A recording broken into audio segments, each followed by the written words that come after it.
Welcome to Tales of Gear. My name is Tom and it's great to be back. Thank you for your patience for waiting for new content. So, let's see what I have today in front of me. We have a bunch of pouches, different kind of pouches, and some of you familiar with the brand American Body Armor will say, oh, that's American Body Armor made stuff. Well, you're right, but you're also a bit wrong. And in this video today, we will cover the history of a brand that was pre-American Body Armor and is directly related to American Body Armor. And we also will learn how to tell apart gear made by both companies. Also, we will get to know a trademark that is directly related to the early production of the other brand I have mentioned before. So, since this is a huge topic, I will try to keep it short. And if you're interested in all the fine details related to this topic, I will leave a link in the description below. This link will take you to the source where I got all this info from. Also, I'd like to use this opportunity to thank two guys, Stan and Alexey, for an awesome research on this topic. It's a huge contribution to the collectors community, and really, thank you guys for this. Let's get into this topic. We need to explain a few things first. What does QRV mean? QRV means Quick Release Vest and is a trademark related to a company called EUO, Elevated Urban Operations. Well, before Elevated Urban Operations, we have another company with the same trademark using QRV. Now, the last thing to explain is when I say ABBA, I mean American Body Armor. We all know that. To understand the complete history, we need to go way back in history, back to 1975 and 1976. Back then, Gary Belson submitted a patent application for the invention of the tactical load-bearing vest. It has something to do with this a little bit later. Then in 1977 and 1978, Individual Load-Bearing Systems Incorporated was founded. The HQ was in New Jersey and they started production.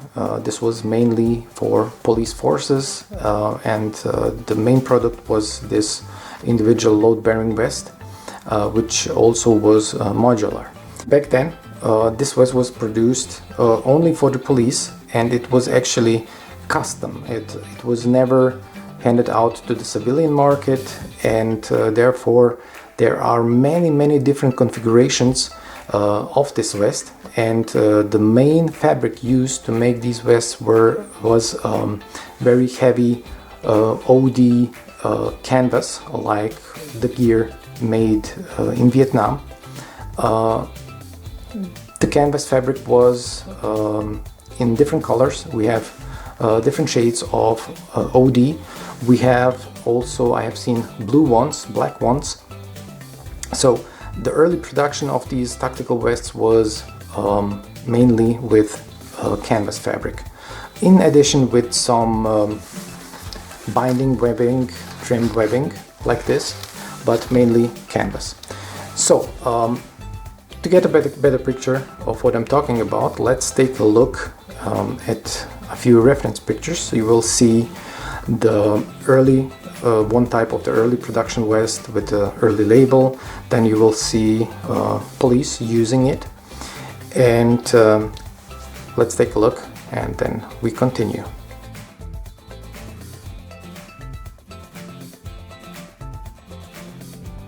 So, fast forward to 1982. The production moves to Florida and Belson registers a new company with the name Elevated Urban Operations Incorporated. Soon after the production started, Belson and the company received their first Army order. Specifically, it was a request from the Rangers to improve the design of the vest they have made before. The improvements were the choice of material. They switched from heavy canvas to nylon, like this one, and this is actually a good example of what they made and how they made it. So we have the early production here. As we can see, it's entirely made out of nylon, except of the new material. They have also integrated a extraction harness into the vest. Now let's take a look at some reference pictures of Rangers using this vest. I believe this was in 1983. Production started 82, so in 83 the Rangers started using the new vest. This is related to the invasion of Grenada, and we will also see another type of vest made in 83 which was used by Navy SEALs, also Grenada, and then a little bit later on as well. So let's take a look and then we continue.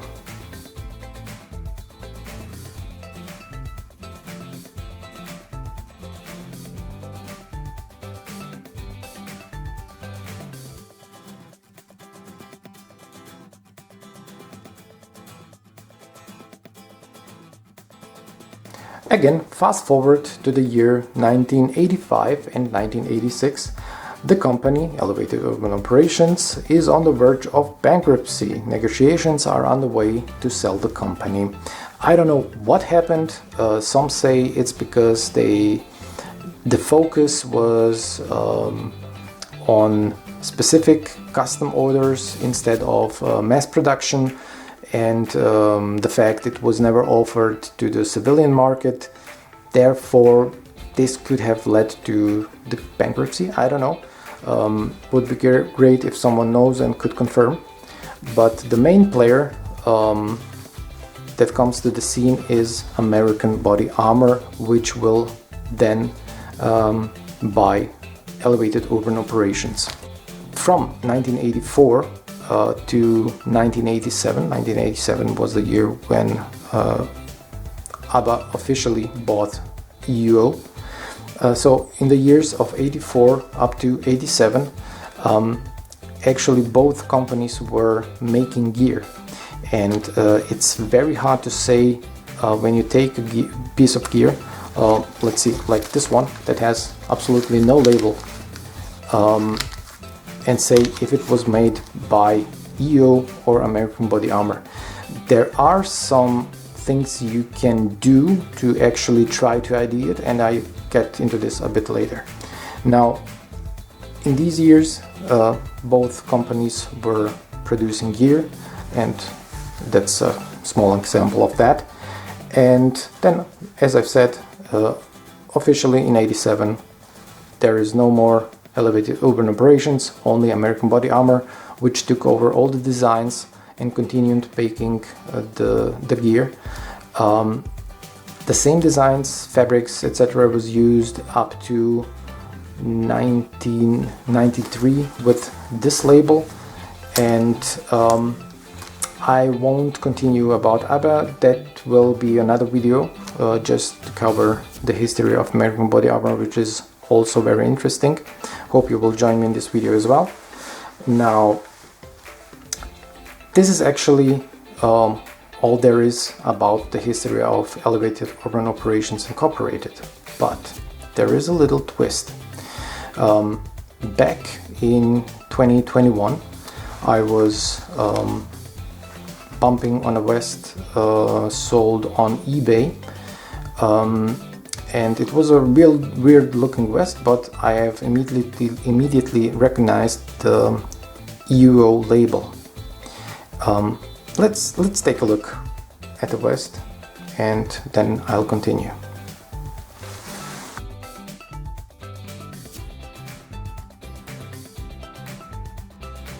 So, to break it down, Elevated Urban Operations was producing gear on 2 locations. One was the address in New Jersey, early production, and then the later production in Florida. Now, if you take a closer look at the label I've shown now, we see it says Georgia. This brings up a lot of questions. Was this a third company made by Belson? Was it related to the takeover in the years from 84 to 87? Was there a facility making just the gear there? Obviously, there was no more production in New Jersey. Florida, I don't know, but maybe Georgia was a place where ABBA and EUO were making the gear. I don't know. This is something that I was about to research, and certainly this vest that was on eBay would have helped me to figure out much more details about this part. Unfortunately, I have never received the vest. I want it. I've received an empty box, and I don't know, was it stolen in transit? No idea. Or did the seller simply decide to send an empty box, which I think is actually what happened. Thing is, I didn't even receive refund simply because eBay and PayPal don't care if the package arrives with the item inside or empty. All they care about is the tracking number, and if the tracking number says the package was delivered, there is nothing you can do. You won't get your money back. This is what happened to me. I'm not too sorry about the money. I'm more sad about the fact not having the vest, because it's a significant piece of EUO history. And so guys, if you ever see this vest anywhere, please let me know. Maybe it's the one that got stolen from me, or maybe another one very similar. In either way, I'd like to research more about it, and certainly it would help to have the vest on hand. So this actually brings us to the end of this video, but before we end, I have promised to try to give a few hints on how to try to ID this gear. So for example, these 3 pouches, we all see these are double pistol mag pouches here. Okay, if we take this one here, for example, this is how it looks like. We see it has this label here, Elevated Urban Operations. We see Florida, and we know it's made after 1982. Okay, now compared to this one, another easy one, because we have the American Body Armor label inside. No brainer, made by American Body Armor. Let's see the third one. It looks just like all the others, right? It has the polka dot snaps, it has the same same fabric, like nylon, same type of webbing. Alright, but this one has no label. Now, is it EUO made or is it ABBA made? Unfortunately, just by looking at it, it is almost impossible to say, even by the design. There are slight differences, even by the same brand. The one thing you can do is to actually feel the gear and compare it to something you know who made it, like this one.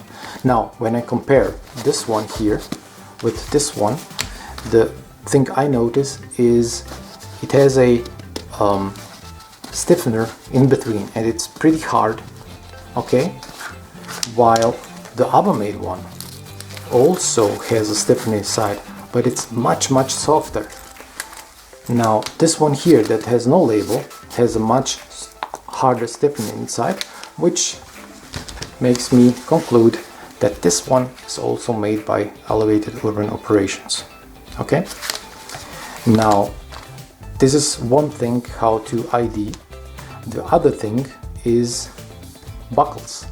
If the gear has buckles, that will tell a lot. For example, this pouch here, this rope lag, as you can see, has no label, while this one is very similar in design, and it has a label. Elevated Urban Operations, again Florida. Now, is this one Elevated Urban Operations or is it American Body Armor? When we take a look at the buckle, it's a 1-inch Fastex buckle. We can see the year here in the right corner, 84. Now, in 84, both companies were making gear, so it's a little bit hard to tell if this one is actually made by Elevated Urban Operations or by ABBA. It could be made by Elevated Urban Operations because I have some other gear that has the same woodland camo, but when compared to ABBA made woodland camo gear, it is very similar, if not the same. So it is in this example hard to tell, but we know for sure that it's one or the other.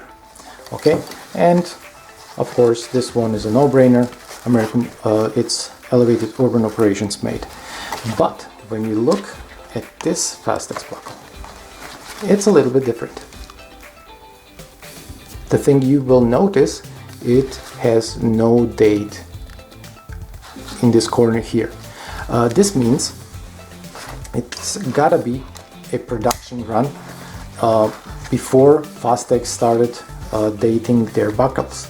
I have never seen a 1983 dated buckle, only from 1984 and up. So this means this one is made pre-1984. The other thing how to try to ID a piece of gear is the design. Some products by some companies have a very unique design, like this one, and if you ever see these flaps and this type of pouch, the other one has dot snaps here, it's a no-brainer. It's a Elevated Urban Operations made pouch for the QRV.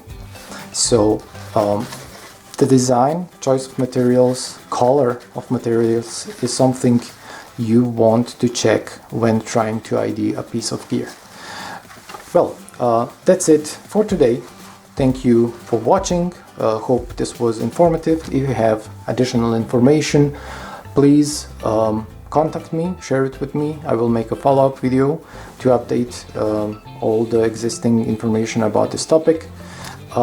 If you have any questions, feel free to ask me in the comments below. I'll do my best to answer them, and see you in the future videos. Thank you. Bye.